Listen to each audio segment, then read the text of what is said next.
কি আকাশের অবস্থা খারাপ, দুর্যোগ, আল্লাহ হেফাজত করুন।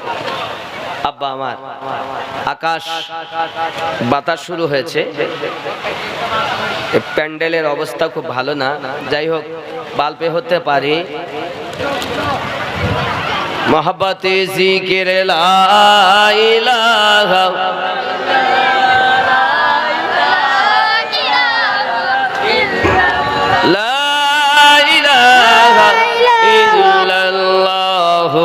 মুহাম্মাদুর রাসূলুল্লাহ, আল্লাহ আল্লাহ আল্লাহু লা ইল্লাহু আল্লাহ আল্লাহ।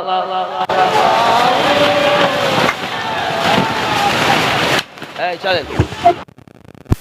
लब पर सजा सजा कर दरूद, लब पर सजा, जोर से बोलिए ना, लब पर दरूद, लब पर सजा सजा कर, एक साथ में मिल के पढ़ नहीं सकते आप लोग, तो मोहब्बत से पढ़िए। चलो दयारे नबी की जानिब, चलो दयारे नबी की जानिब, दरूद लब पर सजा, दरूद लब पर सजा सजा कर बहार लौटेंगे हम, करम के बहार लौटेंगे हम, करम के दिलों को दामन बना बना कर, चलो दयारे नबी, जोर से बोलिए, चलो दयारे नबी की जानिब, दरूद लब पर सजा, दरूद लब पर सजा सजा कर बहार लौटेंगे हम, करम के दिलों को दामन बना बना कर, चलो दयारे नबी। जोरे करना सुभान अल्लाह। ना उनके जैसा सखी है कोई, ना उनके जैसा सखी है कोई, ना उनके जैसा गनी है कोई, ना उनके जैसा सखी है कोई, ना उनके जैसा सखी है कोई, ना उनके जैसा गनी है कोई, वो बेनवाओं को नवाजते हैं, वो बेनवा को हर जगह से नवाजते हैं, बुला बुला कर, चलो दयारे नबी की जानिब, दरूद लब पर सजा कर, चलो दयारे नबी की जानिब, दरूद लब पर सजा सजा कर बहार लौटेंगे हम, करम के बहार लौटेंगे हम, करम के दिलों को दामन बना कर, चलो दयारे नबी। जोरे कन्ना या रसूल अल्लाह। है उनको उम्मत से प्यार कितना, है उनको उम्मत से प्यार कितना, करम है रहमत शियार कितना है उन, सुभान अल्लाह कौन, है उनको उम्मत से प्यार कितना, करम है रहमत शियार कितना, हमारे जुर्मों को धो रहे हैं, हमारे जुर्मों को धो रहे हैं, हुजूर आंसू बहा बहा कर, हमारे जुर्मों को धो रहे हैं, हुजूर आंसू बहा बहा कर, चलो दयारे नबी की जानिब, दरूद लब पर सजा कर बहार लौटेंगे हम करम की। जोरे बोलो ना, अरे जोरे बोलो। मैं उनका ना के माँ हूँ जिसकी झुली में कोई हुस्न अमल नहीं है। मैं उनका माँ हूँ जिसकी झोली में कोई हुस्न अमल नहीं है, मगर वो एहसान कर रहे हैं। खताए मेरी छुपा छुपा कर चलो दयारे नबी की जानिब, चलो दयारे नबी की जानिब। दरूद लब पर सजा सजा कर बहार लौटेंगे हम करम की, बहार लौटेंगे हम। क्यों क्यों दिलों को दामन बना बना कर चलो दयारे नबी की जानिब। अल्लाहुम्मा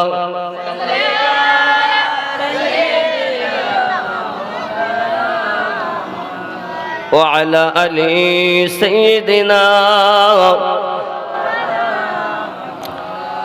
नबी दोजाहां सल्लल्लाहु अलैहि वसल्लमेर उपरी কেউ যদি দরুদ শরীফ পড়ে তো আল্লাহর হাবিব সাল্লাল্লাহু আলাইহি ওয়াসাল্লামের কাছে ও দরুদ ফেরেশতারা পৌঁছিয়ে দেন। জোরে বলুন না সুবহানাল্লাহ। কেউ যদি দরুদ শরীফ পড়ে নবী দোজাহাঁ মদিনাতুল মুনাওয়ারা থেকে তাকে দেখতে থাকেন এবং তার দরুদ শুনতেও থাকেন। কেউ যদি দরুদ শরীফ পড়ে আল্লাহর হাবিব সাল্লাল্লাহু আলাইহি ওয়াসাল্লাম উপস্থিত হয়ে তাকে দেখেন এবং তার দরুদ শোনেন। জোরে বলুন সুবহানাল্লাহ। আমরা তো ওই নবীর উম্মত। কিছু ওলামা নবীর এত বড় দুশমন, একটাই বলে আর দুটো বলে না। কোনটা বলে? দরুদ শরীফ পড়লে নবীর কাছে ফেরেশতারা পৌঁছে দেয়। আল্লাহর নবী পাককে আল্লাহ এত ক্ষমতা দিয়েছেন, আপনাদের এই কুসুমপুরে আসতে পারেন না? কথা বলেন না কেন? নবী এখানে উপস্থিত আছেন না নাই? বিশ্বাস আছে? তাহলে যিনি আছেন তার উপরে দরুদ পড়বো তো প্রেম করে পড়বো নাকি লোক দেখানো দরুদ পড়ে লাভ না। আমার কথা খুব খারাপ লাগে, সবাই সহ্য করতে পারে। কারণ আচ্ছা আপনারা বলুন, নবী এখানে যে আছেন তার একটি আপনাদের কাছে দলিল দেই। আচ্ছা বলুন, আপনাদের কাছে কি দুটি ফেরেশতা আছেন? সবার কাছে একজন ডাইন কাঁধে আর একজন বাম কাঁধে, ঠিক কিনা? একজন ভালো লিখছেন আর একজন। এই ফেরেশতাদেরকে ক্ষমতা কে দিয়েছে? আল্লাহ দিয়েছে। ফেরেশতার থেকে কি আমাদের নবীর ক্ষমতা কম? যারা বলেন ফেরেশতা থাকতে পারে কিন্তু নবী পারে না, এর নাম কে ওয়াস্তে মুসলমান এ হবে জাহান্নামের কীট, এর নামাজ পড়ে কোনো লাভ নেই। আর যিনি বলেন আল্লাহ পাক সব থেকে বেশি সৃষ্টিকুলে নবীকে ক্ষমতা দিয়েছেন, ফেরেশতাদের থেকেও নবী পাকের ক্ষমতা। ফেরেশতা যেমন থাকতে পারেন, নবী শরিয়াতে শুয়েছেন মদিনায়, হাকিকাতে নবী আছেন তামাম দুনিয়ায়। আল্লাহ পাক কোরআন শরীফে জানিয়েছেন সূরা আহজাবে 6 নম্বর আয়াতে, আন-নবিয়্যু আওলা বিল মুমিনিনা মিন আনফুসিহিম। প্রত্যেক মুমিনের জানের থেকে আরো নিকটে নবী আছেন। তো যারা জীবনকে নিকটে মনে করে, নবীকে নিকটে মানে না, আল্লাহর কোরআন সূরা আহজাবের 6 নম্বর আয়াত অনুযায়ী ওই ব্যক্তি এখনো মুমিন হতে পারেনি। কারণ আল্লাহর ঘোষণা আন-নবিয়্যু আওলা বিল মুমিনিনা, প্রত্যেক মুমিনের জানের থেকে আরো নিকটে নবী আছেন। জোরে কোন সুবহানাল্লাহ। সুবহানাল্লাহ। থাকবেন। এটা হলো ইমানদারের লক্ষণ। আর এরা নামাজও পড়ে, রোজাও রাখে, কিয়ামও করে, আবার বলে নবী মদিনায়, আমি এই কুসুমপুর। এ আস্ত চিটিংবাজ। এই সব বক্তা যদি স্টেজে আনেন তো স্টেজ নাপাক হয়ে যাবে। দুনিয়ায় সমস্যা হলো আমার মতো বক্তা আপনাদের শেষ করে ফেলেছে। আপনাদের কোনো দোষ না, এই দেশটাকে শেষ করেছে মুসলমান বক্তারা। কথা বুঝতে পারেননি? নাম কো আসতে সুন্নি সেজে আছে, কিয়াম করলে সুন্নি হয় না, দরুদ পড়লেই সুন্নি হয় না। কিছু আকীদা রয়েছে যেটা ওয়াহাবিদের থেকে সুন্নিদের একান্ত জরুরি, আর ওই অনুযায়ী যারা চলে তারা সুন্নি। জোরে কোন সুবহানাল্লাহ। সুবহানাল্লাহ। আচ্ছা, আপনাকে আরো একটু সহজ করে দেই। আপনাদের মসজিদে যখন আপনারা জামাতে দাঁড়ান, তাহলে ইমাম সাহেব তো বলেন বাবা কাঁধা সোজা করে কাঁধে কাঁধ মিলিয়ে দাঁড়ান, বলেন কি বলেন? কেন? ও যে ফাঁকা থাকলে শয়তান ঢুকবে। আল্লাহু আকবার। ফাঁকা থাকলে শয়তান ঢুকবে? তা শয়তান ওই ফাঁকা দিয়ে ঢোকে নাকি? আমি বুঝাতে চাচ্ছি, শয়তান ঢুকতে পারে, এটা ওর বিশ্বাস। তামাম দুনিয়ায় মানুষ হলো 750 কোটি। প্রত্যেক মানুষের কাছে 2 জন করে ফেরেশতা। হাদিস শরীফ খুললে আমরা আরো দেখতে পাই, মালাকাল মাউত, রুহু বার করনে ওয়ালা ফেরেশতা।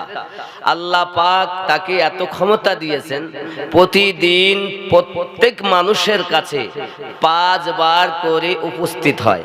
জোরে বলুন সুবহানাল্লাহ। সুবহানাল্লাহ। কয়বার? 5 বার। 5 বার করে যদি ফেরেশতা উপস্থিত হয় আল্লাহর দেওয়া ক্ষমতায়, শয়তানও আমাদের মসজিদে ঢুকতে পারে, ঘরে ঢুকতে পারে, গালের ভিতরে শিরা উপশিরায় ঢুকতে পারে, এত ক্ষমতা। কিন্তু নবী যে কাছে আছেন এটা বিশ্বাস করে না, ও ব্যক্তি মুমিন নয়, ওর নামাজ পড়ে কোনো লাভ নেই। কথা বুঝতে পেরেছেন? নবীকে নিকটে মানতে হবে, আল্লাহকেও নিকটে মানতে হবে। আল্লাহ সর্ব জায়গায় বিরাজমান, নবীকেও আল্লাহ পাক করেছেন বিরাজমান। শরিয়াতে শুয়েছেন মদিনায়, আছেন আমার নবী প্রত্যেক মুমিনের সিনায়। সুবহানাল্লাহ। আমাদের সিনায় নবী আছে না নাই? যদি প্রেম থাকে আপনি নবীর আশিক, আর যদি প্রেম না থাকে আপনার এই নবী নবী করে কোনো লাভ হবে না। আমার জওয়ান যুবক সোনা মানিক, নবী পাক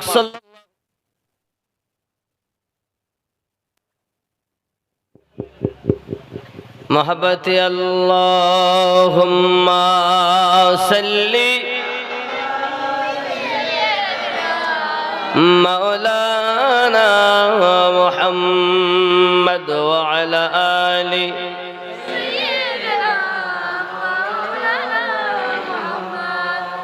আল্লাহর হাবিব সাল্লাল্লাহু আলাইহি ওয়াসাল্লাম জগতের শ্রেষ্ঠতম পয়গম্বর এবং অতি কষ্ট করে ইসলামকে প্রচার প্রসার করেছেন রাসূলুল্লাহ। জোরে বলুন সুবহানাল্লাহ।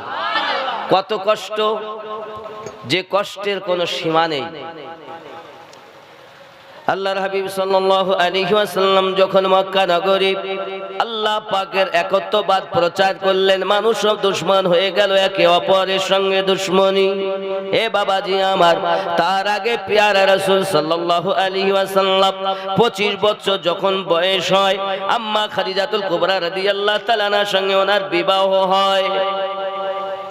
অনেকেই বলে 40 বছরের জীবন আমরা মানব, আর অনেকেই বলে 40 বছরের পরের জীবন মানে 23 বছরের জীবন মানে পুরা 63 বছর জীবন মানতে চায় না।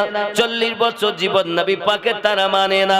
হে যুবক আমার সোনা মানিক, আমরা আহলুস সুন্নাত ওয়াল জামাত আমার নবী পাকের 63 বছর জীবন মানি, 90 বছর জীবন মানি, আবার কোটি কোটি বছর নবীর জীবন যখন কিছুই ছিল না আল্লাহ পাক নবীকে সৃষ্টি করেছেন, এটাও আমরা মানি। আর কিছু লোক আছে তারা 23 বছরেরটা মানে। আব্বা আমার সোনা মানিক ভালো করে বুঝুন, 25 বছর বয়সে নবী পাক বিবাহ করেছেন যার সঙ্গে, যার নাম আম্মা খাদিজাতুল কুবরা রাদিয়াল্লাহু তাআলা আনহা। জোরে বলুন সুবহানাল্লাহ। কত বছর বয়স? নবী পাকের 25। আম্মা খাদিজাতুল কুবরা রাদিয়াল্লাহু তাআলা আনহার বয়স হলো 40। মক্কা নগরে বিবাহ যখন হয়ে গেল, মক্কার মানুষেরা একে অপরের দুশমন আলোচনা করে, হারে আমাদের মক্কা নগরের সবথেকে ধনী ব্যক্তি খাদিজা আব্দুল্লাহ তনয় মুহাম্মদ সাল্লাল্লাহু আলাইহি সাল্লামকে বিবাহ করে নিয়েছে। কাজ করো, ওই ব্যক্তি আমাদেরকে অপমান করে দিয়েছে, সমাজে আমাদেরকে ছোট করে দিয়েছে। এই চিন্তা ভাবনাতে তারা আপনার করেছে কি জানেন? আল্লাহ পাকের হাবিবের দুশমনি করতে আরম্ভ করেছে। প্যারা রাসূলের স্ত্রী আম্মা আমাদের খাদিজাতুল কুবরা রাদিয়াল্লাহু তাআলা আনহা, ইসলাম ইতিহাসের সর্বশ্রেষ্ঠ আম্মা জান, সর্বশ্রেষ্ঠ মা। তিনি লোককে ডাক দিলেন। ডাক দেওয়ার পর এক জায়গায় খেতে দিয়েছেন। সবাই বলছে একটা কাজ খাদিজা, আপনি সবথেকে বড় ভুল করেছেন যে একজন এতিম ছেলেকে বিয়ে করেছেন। আপনি এটি না করে আমাদের সমাজে অনেক ধনাঢ্য ব্যক্তি আছে, বড় লোক আছে, ধনী আছে, তাদের যদি বিয়ে করতেন খুব ভালো হতো। আল্লাহর হাবিব সাল্লাল্লাহু আলাইহি সাল্লামের স্ত্রী আমাদের আম্মা জান বলছেন, আমি বলিনি আপনারা কি করবেন, বরং আমি চেয়েছি আমি বিবাহ করে ভুল করেছি না ঠিক করেছি। সবাই একটা উত্তর দেয়, আপনি বড় ভুল করে ফেলেছেন। আম্মা খাদিজাতুল কুবরা বলেন, গরিব হওয়ার জন্য যদি মুস্তাফার কাছে বিবাহ করি, আমি ভুল করে থাকি, আমি খাদিজার স্থাবর অস্থাবর সম্পত্তি সব প্যারা রাসূলকে আমি দান করে দিলাম। ও মক্কা সম্ভ্রান্ত ব্যক্তিবর্গ, আপনারাই বলেন, আমি একজন গরিব মানুষ, মুস্তাফা হলেন ধনী মানুষ, আমার মতো গরিব খাদিজাকে প্রশ্রয় দিয়ে, আশ্রয় দিয়ে, সাহারা দিয়ে আব্দুল্লাহর বেটা মুহাম্মদ সাল্লাল্লাহু আলাইহি সাল্লাম আমি খাদিজাকে কত উপকার করেছি। সবাই দেখে খাদিজা আমাদেরকে আরো যেন লজ্জিত বানিয়ে দিল। সবাই চলে গেল আমার নবী পাক সাল্লাল্লাহু আলাইহি সাল্লামের কদমে। আম্মা জান সব লুটিয়ে দিয়েছেন। জোরে কোন সুবহানাল্লাহ। আমাদের সমাজে যদি আপনার কিনা কোন পুরুষের কোন স্বামীর বদনাম করে কেহ, স্ত্রী কোন প্রতিবাদ করে না, কিন্তু আল্লাহর হাবিবের স্ত্রী আম্মা জানের জীবনে তিনি আপনার করলেন কি? কি আকাশের অবস্থা খারাপ, দুর্যোগ, আল্লাহ হেফাজত করুন। আব্বা আমার, আকাশ বাতাস শুরু হয়েছে, প্যান্ডেলের অবস্থা খুব ভালো না, যাই হোক বাল্পে হতে পারে। মোহাব্বতে জিকির লা ইলাহা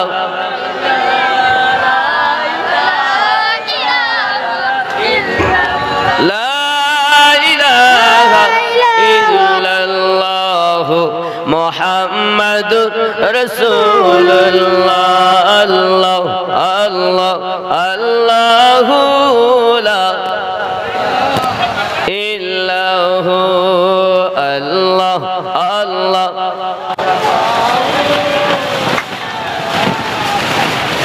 এই চলেন।